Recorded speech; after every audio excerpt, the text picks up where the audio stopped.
Happy new year sir. Happy new year. Happy new year. Happy new year sir. Happy new year. నువ్వేంటి ఆ మొహం ఎలా పెట్టావు? అంటే నేను ఫన్ సార్. నేను ఫస్ట్ స్టేషన్ సార్. అంటే నీ మొహం అలానే ఉంటుందా? మౌన్ కూడా అలాగే ఉంటుంది. ఓ డైరెక్టర్ గారు F2 అంటే ఇంగ్లీష్ టైటిల్ జనరల్గా అందరికి అర్థం అవుద్ది అంటారు దీనికి నేను చెప్పడం కంటే వెంకటేష్ గారు చెప్తాను సార్. F2 కింద ఏం రాసింది? సంక్రాంతి అల్లుళ్ళు. అది అర్థం అవుతుంది కదా. ఓహో, క్లారిటీ ఇచ్చాం కదా. క్లారిటీ ఇచ్చాం కదా. ఓకే. తెలుగులో పోస్టర్ రాసింది కదా. సంక్రాంతి అల్లుళ్ళు బాగుంది సార్. బాగా ఈజీగా అర్థమైపోతుంది. చాలా బాగుంది సార్. ఇప్పుడు F2 ట్రైలర్లో చూస్తే కొంచెం ఫన్, పెళ్లికి ముందు, దాని తర్వాత పెళ్లి తర్వాత ఫ్రస్ట్రేషను, ఇదంతా చూస్తుంటే మీ బయోపిక్ తీశారనిపిస్తుంది. నిజమేనా? యాక్చువల్గా నా బయోపిక్ అని కంటే సో ఇది మొగుళ్ళు అందరికి సంబంధించింది కాబట్టి, సో పెళ్ళైన మగాళ్ళకి మొగులకి సంబంధించిన బయోపిక్ అనుకోవచ్చు. సో పెళ్ళైన తర్వాత వాళ్ళ కష్టాలు, పెళ్ళైన తర్వాత వాళ్ళ ఆనందాలు, దాన్ని ఏంటి అనేది మొత్తం డీటెయిల్ గా డిస్కస్ చేసాం. సార్ సినిమా చేస్తున్నప్పుడు మీకు ఎప్పుడైనా ఇన్సిడెంట్ బాగా చిరాకు అనిపించిందా సార్? ఫస్ట్ ఏంటంటే ఫస్ట్ డే ఐ థింక్ నీ మొహం చూడగానే వచ్చింది. నీలో ఒక చిన్న ఫేస్ సార్ నాకు సేమ్ ఫీలింగ్ కదా సార్. బాగా ఫన్ మూమెంట్ సార్. సినిమాలు బాగా హ్యాపీగా. ఇప్పుడు అలా నవ్వుతే నిన్ను చూడగానే ఫన్ వచ్చింది అనుకున్నావా? బ్యాచ్ లాగా వచ్చారు అసలు ఆ రోజు. మీరు లొకేషన్ అయినప్పుడు అల్లా ఫన్ ఫన్ సార్. ఇప్పుడు జనరల్గా మీ ఇద్దరు కలిసి మా ఇద్దరిని అన్నట్టు ఫీల్ తెలుసుకున్నారు. Very good boys. మేము ఫన్ ఫస్ట్ స్టేషన్ ఫిక్స్ అయితే మీరు ఫన్ ఫస్ట్ స్టేషన్ ఫిక్స్ వచ్చారు. మేము క్యారెక్టర్స్ లో ఇన్వాల్వ్ అయ్యి మీకంటే ఎక్కువగా క్యారెక్టర్స్ లో ట్రావెల్ చేశారు కాబట్టి 6 months ట్రావెల్ అయ్యాం. మాకు ఒక ఇది ఉంటది. ఆబ్వియస్ గా మీ ఫన్ ఫ్రస్ట్రేషన్ కంటే ఆ ఇంపాక్ట్ ఎక్కువగా ఉంటుంది. అనిల్ రావుపూడి గారితో చేయకముందు, మూవీ షూటింగ్ స్టార్ట్ చేయకముందు, చేసిన తర్వాత ఈ ఎక్స్పీరియన్స్ చెప్పండి సార్ ఒకసారి. నాకు యాక్చువల్లీ బిగినింగ్ నుంచి ఎప్పుడు చేసినట్టే అనిపించింది. ఎందుకంటే ఈ సినిమా ముందే ఆయన తెలుసు. మసాలాకి డైలాగ్ రాశారు. దాని ముందు అన్నయ్య గారితోనూ రానాతో చాలా క్లోజ్గా ఉండేవారు. సో ఫస్ట్ సినిమా మేము చేద్దాం అనుకున్నాం, కుదరలేదు. So that way had long journey with them already. But ఈ సినిమా చేసిన తర్వాత మాత్రం చాలా హ్యాపీగా ఫీల్ అవుతున్నాను. Because it was a wonderful experience. Main ఏంటంటే చాలా కూల్ యాటిట్యూడ్, చాలా రిలాక్స్డ్ యాటిట్యూడ్. అండ్ ఇలాంటి సినిమాలో అవసరం యాటిట్యూడ్, లేకపోతే అందరం ఫ్రస్ట్రేట్ అయిపోతాం. ఎందుకంటే అంతమందితో చేయటం అనేది నాట్ ఈజీ. సో అందరినీ కలిసి ఒక హోల్సమ్ యూనిట్గా పనిచేయాలంటే you need a director who is very cool and relaxed. మీరు ఎలా ఫీల్ అయ్యారు? అంటే సినిమా రెగ్యులర్ గా చాలా బాగా వచ్చిన సినిమా, ఆయన చాలా బాగా డైరెక్ట్ చేసి హీరోయిన్ తో చాలా ఫ్రెండ్లీ, అది కాకుండా అది స్క్రిప్టెడ్ కాకుండా బేసిక్ గా అనిల్ తో యాక్ట్ చేస్తున్నప్పుడు మీరు ఎలా ఫీల్ అయ్యారు? అంటే మీరు అనిల్ గారి డైరెక్షన్ మీరు చేస్తున్నప్పుడు మీ క్యారెక్టర్ టోటల్ డిఫరెంట్. ఇప్పుడు దాకా చేసిన రోల్స్ కన్నా ఇప్పుడు దాకా చేసిన మూవీస్ అన్నిటి కానీ చాలా టోటల్ డిఫరెంట్. చూసిన టీజర్ లో చాలా బాగుంది. మీ సినిమా చేస్తాం కాబట్టి మాకు కూడా తెలుసు. ఎలా ఫీల్ అయ్యారు? ఎప్పుడైనా కష్టపడ్డారా? కష్టం ఫస్ట్ వెంకటేష్ గారి పక్కన ఫ్రేమ్ పెట్టగానే కష్టపడేవాడిని. ఎందుకంటే మీకు తెలుసు ఆయన కామెడీ ఎలా ఎరగదీస్తారు. నేను ఇప్పుడు దాకా చేయలేదు, అసలు అంత ఎక్స్పీరియన్స్ కూడా లేదు నాకు. బట్ అనిల్ గారి గైడెన్స్ తో అండ్ వెంకీ గారు ఫుల్ సపోర్ట్ చేశారు నాకు. అసలు మొత్తం త్రూ అవుట్ షూట్ మొత్తం ఎక్కడో టెన్షన్ ఉంటుంది కదా, పెద్ద స్టార్ ఏమైనా అంటారా ఎక్కువ టేకులు తీసుకుంటే అని. బట్ చాలా సపోర్టివ్ ఉన్నారు వెంకీ గారు నాకు. అండ్ అనిల్ గారు కూడా మీ షూటింగ్ ముందే తెలంగాణ యాస ఇదంతా బాగా ప్రాక్టీస్ చేసి ఆ కాన్ఫిడెన్స్ బాగా ఇచ్చారు నాకు. అనిల్ గారు వచ్చిన కట్ చెప్పినప్పటి నుంచి I was very excited. Telangana slang, Hyderabad youth ఆ క్యారెక్టర్ ఇంకూ చేయలేదు. థ్యాంక్స్ టు వెంకీ గారు అండ్ అనిల్ గారు కూడా మంచి క్యారెక్టర్ రాశారు నాకు. బ్రహ్మాండం చేశారు, అదరగొట్టేశారు. Thank you. డైరెక్టర్ గారు అంతకుముందు మామూలుగా ఒక హీరోతో చేశారు, దీంట్లో ఇద్దరు హీరోలు. మీ ఎక్స్పీరియన్స్? ఫస్ట్ వెంకీ గారు, వరుణ్ ఇద్దరు కథ యాక్సెప్ట్ చేసినప్పుడే ఒక F2 అనే సినిమా నాకు ఫుల్ ఎనర్జీ ఇచ్చేసింది. నేను మేకింగ్కి వెళ్ళక ముందే కథ చెప్పినప్పుడు ఉన్న ఫన్ కానీ ఆ క్యారెక్టర్స్ కానీ ఆన్ స్క్రీన్కి వచ్చేటప్పటికి డబల్ అయిపోయింది. సో ఆ చేసే విధానంలో కానీ, ముఖ్యంగా చెప్పాలంటే వెంకటేష్ గారి కామెడీ టైమింగ్ గురించి ఈరోజు నేను కొత్తగా చెప్పక్కర్లేదు. సో నాకు బాగా ఇష్టం ఆయన సినిమాలు. అబ్బాయి గారు, ఇంట్లో ఎలా ఉండి ఇంట్లో ప్రియురాలు, నువ్వు నాకు నచ్చావు, మల్లీశ్వరి, ఇలా ప్రతి ఫిల్మ్ నేను ఫుల్ ఎంజాయ్ చేశాను. నేను ఆయన ఫస్ట్ టైం కలిసినప్పుడు, సార్ ఈ సినిమా మీ నట విశ్వరూపం సార్ అన్నాను ఆయన ఫస్ట్. అంటే మీరు చేసిన బెస్ట్ మూమెంట్స్ అన్ని నా బ్రెయిన్లో ఉన్నాయి. సో ఆ టైమింగ్స్ అన్ని కరెక్ట్గా నేను ఈ క్యారెక్టర్కి అడాప్ట్ చేయగలుగుతున్నాను. సో సూపర్గా వర్కౌట్ అవుతుంది నేను నమ్ముతున్నాను సార్ అని చెప్తే ఆయన చాలా హ్యాపీగా ఫీల్ అయ్యారు. తర్వాత వరుణ్ కలిసినప్పుడు క్యారెక్టరేషన్ వినగానే వరుణ్ ఓకే చెప్పేశాడు. ఇంకా సెకండ్ హాఫ్ ఏంటి కథ ఏంటని ఫస్ట్ క్యారెక్టరేషన్ తనకు ఎక్కేసింది. So Varun Yadav Borabanda, so Telangana accent, bro నాకు కిక్ ఇచ్చింది బ్రో, నేను చేస్తాను దీన్ని నీట్గా సెట్ చేసేయండి. నాకు వెంకటేష్ గారితో కాంబో అనేసరికి ఇంకా ఎక్సైట్ అయిపోయాడు వారు. సో వీళ్ళిద్దరు కలిసి ఆన్ స్క్రీన్ మీద చేసిన అల్లరి. సో నేను ఇప్పుడు చాలా ఏం తక్కువ చెప్తున్నాను. సో డెఫినెట్ గా మీరు దీన్ని నెక్స్ట్ లెవెల్ కి ఎంజాయ్ చేయబోతున్నారు. మిగతా క్యారెక్టర్లు సినిమాలో చేసిన రాజేంద్ర ప్రసాద్ గారు, హీరోయిన్స్ ప్రకాష్ రాజ్ గారు, పృథ్వీ గారు క్యారెక్టర్ల గురించి సినిమా వేసారు సార్. మొత్తం పోస్టర్ ఫోటోలు వేసారు కదా, అవన్నీ చూసాం సార్. అందరికీ చాలా మంచి క్యారెక్టర్స్. మీరు చెప్తే బాగుంటుంది డైరెక్టర్ గారు. సో దీంట్లో రాజేంద్ర ప్రసాద్ గారు నాకు ఒక చిన్న డ్రీమ్ ఉండే. సో రాజేంద్ర ప్రసాద్ గారి కామెడీ టైమింగ్ కి వెంకటేష్ గారి కామెడీ టైమింగ్ కి ఎప్పుడైనా కలిస్తే బాగుండు. ఎందుకంటే కామెడీలో ఆయన ఒక సెపరేట్ స్టైల్ ఆఫ్ ఇది ఆర్పి గారి, రాజేంద్ర ప్రసాద్ గారి, వెంకీ గారిది ఒక యూనిక్ స్టైల్. వెంకీ గారి చాలా వెయిటింగ్ ఎప్పటి నుంచో చాలా. సో వీళ్ళిద్దరు కలిసి ఇంతవరకు ఎప్పుడో ఒక త్రిమూర్తులను ఒక ఫిల్మ్ చేశారు. సో వెంకీ గారు, అర్జున్ అండ్ రాజేంద్ర ప్రసాద్ గారు. సో మళ్ళీ ఆ తర్వాత కలిసి ఎప్పుడు వర్క్ చేయలేదు, మేబీ కుదరలేదు. అలాంటిది ఈ సినిమాలో సెట్ అయింది. సో కొన్ని సీన్స్ ఉంటాయి ఫస్ట్ హాఫ్ లో. సో వెంకీ గారికి, ఆర్పి గారికి, సో మీరు నోట్ చేసుకోండి, it going to be huge fun. తర్వాత ఇక వరుణ్ వచ్చేసరికి, సో వెంకటేష్ గారికి, ఆర్పి గారికి మధ్యలో వరుణ్. సో మీకు చూస్తే రెండు కామెడీ టైమింగ్ ని నెక్స్ట్ లెవెల్ తీసుకెళ్లే ఇద్దరు ఆర్టిస్టుల మధ్య వరుణ్ ఎలా చేస్తాడని ఒక చిన్న టెన్షన్ ఉండింది నాకు. త్రూ అవుట్ ఫిల్మ్ ఉండింది నాకు. సో ఫస్ట్ హాఫ్ తన ఇండివిజువల్ సీన్స్ అని ఎరగదీసాడు. సో కాంబినేషన్ లోకి వచ్చినప్పుడు ఎలా ఉంటుంది అని సెకండ్ హాఫ్ చాలా అనుకున్నాను నేను. కానీ నేను షాక్ అయిపోయాను, వీళ్ళిద్దరి మధ్య ఒక యూనిక్ స్టైల్ పట్టేసుకున్నాడు. ఒక చిన్న ఇన్నోసెన్స్, ఒక చిన్న అసలు త్రూ అవుట్ మీరు అబ్జర్వ్ చేస్తే మైన్యూట్ రియాక్షన్స్ కూడా ఎరగదీస్తాడు వరుణ్ కూడా. సో వీళ్ళ ముగ్గురు టైమింగ్ ఎదిరిపోతుంది. అలాగే ప్రకాష్ రాజ్ గారి సినిమాలో చాలా మంచి క్యారెక్టర్ చేశారు. సెకండ్ హాఫ్ త్రూ అవుట్ ఉంటుంది. సో వాళ్ళ మధ్య వచ్చే సీన్స్, అలాగే తమన్నా మెహరిన్. సో వెంకటేష్ గారి పేరుగా తమన్నా చేశారు. పెళ్ళి అయిన ప్రతి మగాడు పెళ్ళాం మధ్య జరిగే ఫన్ ఫ్రస్ట్రేషన్స్ కి వాళ్ళ మూమెంట్ చూసినప్పుడు అట్లీస్ట్ ఒక 3-4 మూమెంట్స్ అని కనెక్ట్ అయిపోతారు. సో వచ్చే బ్యాగేజ్ ముసలాంస్, సో ఇంట్లో అత్తలు, బామ్మలు, అసలు వాళ్ళు మమ్మల్ని ఏడిపిస్తూ ఉంటారు. దాన్ని మేము తిరిగి రియాక్షన్ ఇవ్వటం అవి మామూలుగా ఉండదు. థియేటర్ లో మాత్రం చెక్. సో అలాగే క్యూట్ ఏంటంటే ఆల్రెడీ వెంకటేష్ గారు మీకు టీజర్ లో చూస్తే ఒకటి వచ్చింది, పెళ్ళి అవసరం అబ్రో అనగానే పెళ్ళని ఎలా కంట్రోల్ చేయడం మస్తు తెలుసు అంటాడు. సో మీకు అక్కడే టీజర్ లో మనకు అర్థమైపోయింది. సో అంటే వరుణ్ అనేవాడు పెళ్లికి వెళ్తుంటే వెంకటేష్ గారు వద్దు అని చెప్పి ఆపుతున్నారు. సో ఈ ప్రాసెస్ కూడా ఫస్ట్ హాఫ్ మొత్తం.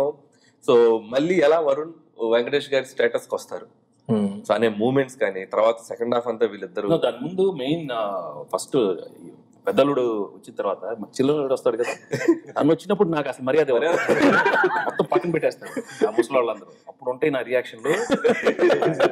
జనరల్ గా కొత్తలుడు రాగానే అసలు కూర్చునేటప్పుడు ఆ బాబు లే బాబు వస్తాడు, వరుణ్ వస్తాడు. చిన్న డైలాగ్ ఉంది సరదాగా, న్యూ ఇయర్ కాబట్టి అనుకోవచ్చు మనం. సో రాగానే ముస్లింలు ఇద్దరు అంటారు అనమాట, అన్నపూర్ణమ్మ గారు, రమేష్ గారు. అబ్బా చిన్నలు రాగానే ఇల్లు అంతా కలకల ఆడిపోతుంది. అప్పుడు నేనేమంటాను, 6 నెలల తర్వాత నీకు గలకల 6 నెలలకు మీరు అబ్బకి గిలకల అయిపోతారు. మా క్యారెక్టర్లు సార్, ఎవరు మీరు? మా క్యారెక్టర్లు ఎలా ఉన్నాయి? అది ఎవరు మీరు? సినిమాలు ఉన్నారు. సారీ నేను ఫైనల్ కట్ అంటే మేము అనేది సినిమాలో మా క్యారెక్టర్లు కాదండి, ఫన్ అండ్ ఫ్రస్ట్రేషన్ గురించి నేను అడిగేది. మొత్తం ట్రిమ్మింగ్ మొత్తం తీసారా? అరే ఇప్పుడు నవ్వుతావేరా, పెట్టి ట్రిమ్ అయిందంటే నవ్వుతావేంట్రా? మ్యూజిక్ దేవిశ్రీ గారితో నాకు మళ్ళీ ఐ థింక్ తులసి తర్వాత is given some fantastic music. Class mass నచ్చేలాగా అన్ని రకాల పాటలు ఉన్నాయి. You have lot of mass hitting songs, melodious songs. So I think it's a good combination for F2 fun and frustration కి, సంక్రాంతికి good combination of all kinds of songs. So I think again DSP's magic is there. Release and songs కూడా అదిరిపోయింది. నా favourite రెచ్చిపోదాం brother, మంచి response వచ్చింది. రెచ్చిపోదాం ఆ song ఆడియోకి అయితే video కూడా అసలు సూపర్ లొకేషన్ లో షూట్ చేసాం. ప్రాగ్ లో ఎక్కువ షూట్ చేసాం సినిమా ఆ సాంగ్, అండ్ ఎంజాయ్ చేసాం ఆ సాంగ్ షూట్ చేయడం. వేరియస్ ఐలాండ్కి వెళ్ళడం, ఫెరీ మీద, డిఫరెంట్ లొకేషన్స్, బ్రిడ్జ్ మీద, అంటే క్లబ్లో, అంటే అది త్రూ అవుట్ స్ప్రెడ్ అవుట్ చేసి షూట్ చేసాం కదా. నాట్ ఒక 4 రోజుల్లో ఫినిష్ చేసాం కాదు, షెడ్యూల్ మొత్తం ఒక్కొక్క రోజు ఒక్కొక్కసారి. first time కదా క్యారెక్టర్స్ లో కూడా ఇన్వాల్వ్ అయిపోయినట్టున్నారు అందరూ. ఎందుకంటే పెళ్ళాలను వదిలేసి నిజంగా రెచ్చిపోదాం బ్రదర్ అని. సో అలాంటి లొకేషన్ షూట్ చేయటం అండ్ ప్రతిరోజు సాయంత్రం బాగా it was real fun trip. అసలు తెలియలేదు షూటింగ్ ఎలా Next లో కూడా ఇప్పుడు ఇది మనకి ఎలా ఉంటుందంటే ఇప్పుడు న్యూ ఇయర్ కి ఒక చిన్న అడ్వాంటేజ్ ఉంది. మన సినిమాలో 2 సాంగ్స్ ఉన్నాయి. ఒకటి వచ్చేసి హ్యాపీగా అందరూ కలిసి ఎంజాయ్ చేస్తూ గిర్రా గిర్రా అనే ఒక సాంగ్ ఉంది, తిరుగుతాందే బుర్రా అని చెప్పి అది ఎంజాయ్ చేస్తూ పాడుకోవచ్చు. సపోజ్ వైఫ్ ఏదన్నా ఊరికి వెళ్ళినా ఏదన్నా మనకి బ్యాచులర్స్ గా పక్కకి వెళ్ళినా కూడా ఈ సాంగ్ పాడుకోవచ్చు. రెచ్చిపోదాం బ్రదర్, భార్య లేక మస్తు గుర్తు వెదర్. సార్ బ్యాంకాక్ లో బాగా ఎంజాయ్ చేస్తారా సార్?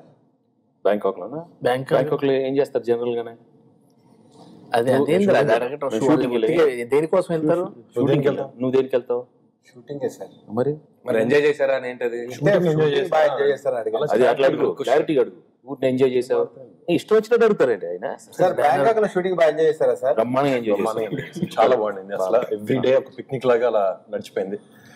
ఎందుకంటే అందరూ ఉంటాం, ఆల్ ద యాక్టర్స్ అందరు కలిసి పొద్దున్నే వెళ్ళటం ఒక అసలు మామూలుగా దాంట్లో మీరు కూడా వచ్చారు. మీతో కూడా బాగా ఎంజాయ్ చేసాం. మీతో కూడా బాగా సార్ ఈ బ్యానర్ లో మీరు ఫస్ట్ మూవీ రెండో సినిమా సీతం వాకిట్లు చేశాను. చాలా పెద్ద హిట్ అయింది. ఇప్పుడు ఇది చేస్తున్నాం. నాది సెకండ్ ఫిల్మ్ సిద్ధార్థ చేస్తాను నేను. ఎక్కువ ఎక్స్పీరియన్స్ మీకు రెండోదే థర్డ్ ఫిల్మ్. సో నాకు ఇక్కడ 3వ ఫిల్మ్. సో వెరీ కంఫర్టబుల్ రాజు గారితో. అంటే సో 3వ సినిమా అంటే నాకు అసలు ఎక్కడ నాకు ఆయనతో ఉన్న బెస్ట్ థింగ్ ఏంటంటే వెరీ ఫ్రీడమ్, క్రియేటివ్ ఫ్రీడమ్. కానీ ఏది కావాలంటే అది ఇస్తారు. సో ఎక్కడ ప్రెషర్ ఉండదు. మాతో ఎందుకు ప్రిన్సిపాల్ ఉన్నట్టుంటారు కదా? ఏంతో ఆవేశాలు ఉండకపోతే ప్రాబ్లమ్స్ వస్తాయి. నాతో కూడా చాలా ఫ్రెండ్లీగా ఉంటారు సార్. ఎవరు సార్? ఓ మంచి ఫన్ మూమెంట్ ఏదన్నా F2కి సంబంధించి. అది ఇలాంటివి అందరూ అడుగుతారమ్మా. అయినా కానీ ఫన్ నిండా ఫ్రస్ట్రేషన్ అయ్యే కదా. బట్ టు బి ఆనెస్ట్, ఈ సినిమా వరకు బికాస్ ఆఫ్ ది అట్మాస్ఫియర్ ప్రతిరోజు it was real fun. Because the scenes also entertaining. కాబట్టి ఆ చిన్న ఎక్సైట్మెంట్ తో అరే సీన్ భలే వస్తుంది కాబట్టి అందరం you know the characters also very fresh for all of us. And మీరు కూడా చేశారు కదా ప్రతి సీన్ చాలా కాబట్టి it was fun. Frustration moment sir? Frustration అంటే ఇంతకు చెప్పాను ఫస్ట్ నీ మొహం అది వేసి ఈ మొహం చూడగానే పొద్దున్న నాకు అసలు బాగా పిచ్చెక్కిపోయింది. బట్ టువర్డ్స్ ఈవినింగ్ నువ్వు కొంచెం ప్లెజెంట్ గా అయ్యావు. మార్నింగ్ మాత్రం బట్ సీన్స్ చేసేటప్పుడు మాత్రం కొంచెం ఇది ఇలాంటి డౌట్ ఉండేది కదా ఫేస్ లో. దట్ మీన్స్ ఫ్రస్ట్రేట్ అవుతుంది అనమాట. కొంచెం రావట్లేదు. వరుణ్ గారు మీరు మీ ఫన్ మూమెంట్ వెంకీ సార్ చెప్పినట్టు షూటింగ్ మొత్తం ఉండింది. బట్ పర్టికులర్ గా కొన్ని సీన్స్ ఉన్నాయి సినిమాలో. ఒకటి సెకండ్ హాఫ్ లో వెంకీ గారు మేము ఒక నైట్ సీన్ ఒకటి చేసాం. బెడ్రూమ్ లోకి ఒక చిన్న గెటప్ వేసుకుని అందరు వెళ్ళే సీన్. అసలు అది ఫెనామినల్. అంటే చూడడానికి చాలా బాగుంది. ప్లస్ నేను చేసేది పర్సనల్ చాలా ఎంజాయ్ చేశాను. సార్ జనరల్ గా ర్యాపిడ్ ఫైర్ లాంటి క్వశ్చన్స్ ఉంటాయి. చాలా ఇంట్రెస్టింగ్ ఉంటుంది అబ్బా అది. అవునా? నిజంగా. ఓకే, దీంట్లో మాత్రం F2 కాబట్టి ఫన్ ఫైర్ ఫ్రస్ట్రేషన్ ఫైర్.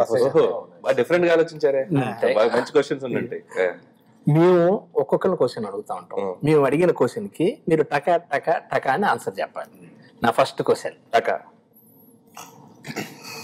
గారు నా సెకండ్ క్వశ్చన్ ఏంటంటే నా తప్పు థర్డ్ క్వశ్చన్ టకా. ఏమర్థమైంది?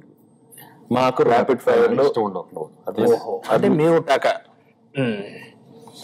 సరే సార్ చెప్పు. అంటే ఈ ఫన్ అండ్ ఫ్రస్ట్రేషన్స్ లో మొగుళ్ళు ఫన్ అండ్ ఫ్రస్ట్రేషన్ లేదా పిల్లల గురించి అయినా పాజిటివ్ గా చెప్పే గురువు కాదు. నేను ఏ సినిమా చేసినా పాజిటివ్ ఫినిష్ ఉంటుంది. So that's the thing. F2 has got a beautiful finish. మంచి మెసేజ్తో పిక్చర్ అయిపోయిన తర్వాత చాలా మంచి డైలాగులతో బయటకు వస్తాం. ఊళ్ళో పిల్లలు ఎలా ఉండాలో అది కూడా చెప్తాం. ఎంత ఫన్ ఉంటుందో ఎంత ఫ్రస్ట్రేషన్ ఉంటుందో దానికి ఒక సొల్యూషన్ ఉంటుంది కదా. ఆ సొల్యూషన్ చాలా చక్కగా చెప్పాడు Anil. So you'll find some wonderful message in the movie also. దానికని ఏదో ప్రీచీ మెసేజ్ కాదు, చక్కగా చెప్పాం. ఫన్నీగా చెప్పాం. సిన్సియర్గా ఉంటుంది. బట్ బాగుంటుంది తప్పకుండా. హస్బెండ్స్ కి వైఫ్ కి మధ్య ఒక చిన్న సెన్సిటివ్ లేయర్ ఉంటుంది. సో దాన్ని మేము ఈ సినిమాలో ఏం చేసామంటే సో ఇలా ఉండాలి, ఇలా చేయాలి, ఇలా ఉండాలి అని చెప్పి ఫోర్స్ఫుల్ గా చెప్పలేదు. అంటే అదే టీజర్ లో కూడా విమెన్ ఏమైనా బ్యాడ్ లైట్ లో చూపించారని, బ్యాడ్ లైట్ లో ఏం చూపించాం. సో వాళ్ళకి సినిమా మొత్తం చూస్తే అర్థం. Correct. So it's their point of view first half, వాళ్ళ point of view. Second half అమ్మాయిల పాయింట్ ఆఫ్ వ్యూ. కాబట్టి సినిమా మొత్తం చూసాక అట్మోస్ట్ గా ఆ ప్రాబ్లం ఏదైతుందో దాన్ని జెన్యున్ గా డీల్ చేసాం. సో దాన్ని ఏదో మేము ఇలా చేయాలి ఇలా ఉండాలని చెప్పలేదు, క్యూట్ గా మాట్లాడతారు, నీట్ గా చెప్తారు. సో డెఫినెట్ గా చూసాక మాత్రం అన్ని టైటిల్స్, ముఖ్యంగా ఇది అండర్లైన్ చేసుకోండి, అన్ని టైటిల్స్ మిస్ అవుద్ది ఈ సినిమాకి. ఇంకా అక్కడ ఉంది అసలైన వ్యవహారం. వెంకటేష్ గారు, వరుణ్, ఆర్పి గారు కలిసి ఒక చెప్తారు ఒక మెసేజ్, అది అస్సలు మిస్ అవ్వద్దు. సార్ పండక్కి థియేటర్లో అన్ని సినిమాలు వస్తూ ఉన్నాయి. మన F2 speciality Specialty is the title, beginning of the title. It's so much fun to watch this film, entertaining film. మొత్తం ఫ్యామిలీ వచ్చి క్లీన్ ఎంటర్టైన్మెంట్ ఫిల్మ్ చూడాలంటే that's going to be F2, Sankranti అల్లుళ్ళు. So I think the audience are going to love the film, and Anil is again going to give a very, very big hit. I wish the whole team all the very best, and andarki a very, very happy Sankranti. So come and watch F2 on Jan 12th. Almost same dialogue సినిమాలో మీరు చెప్పింది నేను repeat చేస్తాను కదా. ఈ definite గా సంక్రాంతికి ఇది ఒక లాఫ్ ఎట్లా ఉంటుంది థియేటర్ లో. అసలు సీట్ లో ఎవరు కూర్చోని మాత్రం నేను గ్యారంటీ చెప్పగలుగుతాను. ఒక అమేజింగ్ యూనో థియేటర్కి వచ్చిన తర్వాత ఏదో చాలా ఆలోచనలు, ఇంట్లో ఫ్రస్ట్రేషన్లు, ఆఫీస్లో ఫ్రస్ట్రేషన్లు అందుంటే థియేటర్కి వచ్చిన తర్వాత మాత్రం అన్ని మర్చిపోయి ఓన్లీ ఫన్, అండ్ అది బయటకు వచ్చినప్పుడు చిన్న నవ్వుతూ వెళ్తారు అందరు బయటికి. అండ్ డెఫినెట్గా సంక్రాంతికి మీరు F2 సినిమా చాలా ఎంజాయ్ చేస్తారు. And it's coming on 12th of Jan, so do watch F2. Sir. So same content, ఎందుకంటే ఉన్నదే అది కాబట్టి. సో పండక్కి ఓన్లీ ఫన్. సో వచ్చి హ్యాపీగా మీ ఫ్యామిలీతో కూర్చొని ఒక 2 hours 27 minutes ఎంజాయ్ చేసి నవ్వుకొని, దాంట్లో ఏదైనా ఒక చిన్న ఎమోషనల్ టచ్ కూడా ఉంటుంది. సో అన్ని మీరు ఎవ్రీథింగ్ మీరు కనెక్ట్ అయ్యి వెళ్తారు సినిమాకి. ఇంకొకటి, ఈ సినిమా చూసాక ఎవ్రీ వైఫ్ అండ్ హస్బెండ్ ఇంటికి వెళ్ళాక ఒక 15 minutes దీని గురించి మాట్లాడుకుంటారు. Very good. ఈ ఫిల్మ్ లో జరిగిన ఇన్సిడెంట్స్ గురించి మాట్లాడుకుంటారు, వాళ్ళ పెర్ఫార్మెన్స్ గు మాట్లాడుకుంటారు, వాళ్ళ లైఫ్ లో ఉన్న మూమెంట్స్ రిలేట్ చేసుకుని మాట్లాడుకుంటారు. ఇంటికి తీసుకెళ్తారు సినిమా, మెమరీస్ ఉంటుంది. మెమరీస్కి వెళ్ళి బ్రహ్మాండంగా హ్యాపీగా ఉంటారు. ఉన్న బాధలన్నీ మర్చిపోయి, ఫ్రస్ట్రేషన్ మర్చిపోయి మళ్ళీ అలా కలిసిపోతారు. ఏమైనా చిన్న చిన్నవి ఉన్నా అన్ని తొలగిపోయి ఉంటాయి chances. Full of love and romance. Sudden గా అతను చూసారా సార్, ఇంటర్వ్యూ అయ్యేలో ఫ్రస్ట్రేషన్ మనిషి లోకి వచ్చాడు. అది థియేటర్లో కూడా ఇదే పరిస్థితి. నెక్స్ట్ ఇంకేమన్నట్టు అడగండి. అదే నువ్వు అడుగు. నువ్వు అడగరా. అయిపోయిందని తెలిసిపోయింది, ఇంకేం లేదు కదా. ఇంకేముంది అయిపోయినప్పుడు ఊరిని నెక్స్ట్ కంక్లూడ్ ఇచ్చేద్దాం సార్. Conclude ఆ? అందరం కలిసి ఒకసారి హ్యాపీ న్యూ ఇయర్ చెప్పేద్దాం. Happy new year. అందరికి హ్యాపీ న్యూ ఇయర్ సార్. అంతేగా అంతేగా అంతేగా అంతే. Happy new year. Happy new year. Happy new year. Happy new year. F2. F2. Thank